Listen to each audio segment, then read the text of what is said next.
Je voudrais parler un peu d'un sujet plus grave,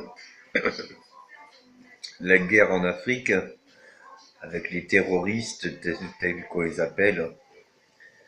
Je voudrais revenir déjà sur deux points des derniers quinquennats, Nicolas Sarkozy et Hollande, qui nous disaient que c'était sur l'insécurité des attentats que justement ils devaient se monter, tout ce qui était renseignement, mise à pied et assignation à résidence. Déjà en tant que 5 ans, plus de 5 ans de guerre en Afrique, on peut dire que 4, 5 attentats, c'est légitime comparé à toutes les frappes qu'il y a eu des avions et des rafales qu'il y a eu sur le terrain. On peut pas dire que la France ait gardé ses valeurs pour l'accueil des réfugiés, la gestion des réfugiés, l'intégration des réfugiés et la solution des réfugiés, ni dans des régions protégées dans leur pays, ni dans l'accueil dans notre pays en situation protégée. Euh, Ça devient grave, surtout que lors de Kadhafi, c'est nous qui avons armé les extrémistes pour renverser Kadhafi. À un moment donné, il faudrait se remarquer que oui, je suis pas pour Bachar al-Assad non plus, qui a employé des armes chimiques, mais je comprends bien que la France a son devoir de réparation, car la colonisation faisait peut-être moins de mal que la démocratie. Là, au nom de la démocratie, nous employons nous changeons de mot, nous changeons de titre, mais pour des actions qui sont aussi graves, voire pires. J'aimerais que Monsieur Macron, président et chef des armées, se rende bien compte que, à l'heure d'aujourd'hui, il est plus primordial de réparer les erreurs des anciens quinquennats en remettant en compte qu'est-ce que voulaient les djihadistes ou les terroristes. Ils voulaient que des hôpitaux et des écoles. Au départ, c'était ça. Ils ne voulaient pas qu'il y ait de trafic d'argent ou de trafic d'entreprises à récupérer les richesses naturelles des pays africains. Mais ils étaient pour qu'il y ait une scolarité et des hôpitaux en Afrique abordables pour la population. Donc ça, c'était au début des conflits qui ramènent à plus de 10, 20 ans.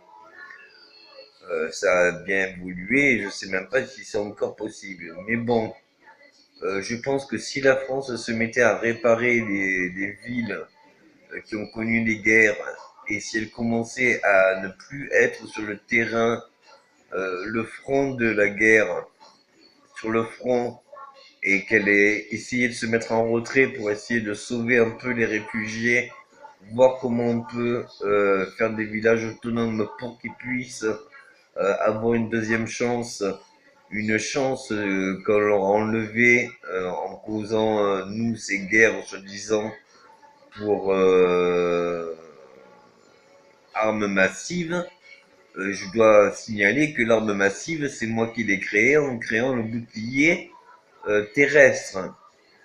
Donc c'est un laser qui peut tout exterminer, tout un continent, s'il le veut, s'il est guidé sur un continent. Donc à un moment donné, j'aimerais bien qu'on s'arrête de parler de crise, de terroristes et autres, car les terroristes, c'est bien nous. La crise a jamais existé puisque j'ai jamais été payé. Et à un moment donné, les réfugiés, eux, ils sont pour rien. Donc s'ils arrivent dans nos pays, c'est qu'on les a harcelés dans les leurs. Il n'y a pas que les extrémistes djihadistes qui ont bombardé les populations et qui ont pressé les populations, il y a aussi les avions démocratiques. Donc je comprends bien que l'Europe ne nous suive pas, puisqu'on a tort dès le départ, donc il n'y a aucune raison qu'elle nous suive. Mais je comprends d'autant plus qu'il serait d'autant plus judicieux maintenant de se remettre en question sur les mouvements militaires français. Quel en est le sens profond? Qu'est-ce que ça a permis à la France, si ce n'est de nous mettre des renseignements et un pouvoir sur les renseignements jusqu'à aller à des mises à pied et des assignations à résidence, et que tout ça, on ne peut pas contrôler. On n'est même pas informé de quand c'est qu'on est assigné à résidence, puisque ça se fait par la puce RFID. Donc à un moment donné, c'est encore plus de contrôle sur l'humanité, là où justement l'humanité demande une liberté de mouvement, une liberté d'expression.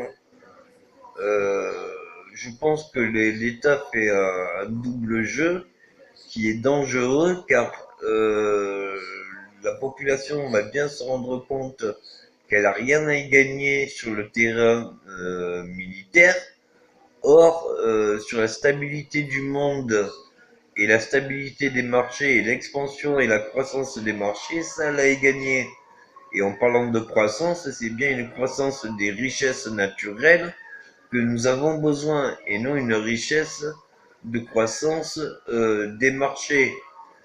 Donc voilà, il faut faire attention. Je pense que l'heure est grave. Il faut parler un peu de tout ça. Je suis pas le seul à le savoir, donc du coup, autant en profiter et en partager un maximum, car là, ça devient grave.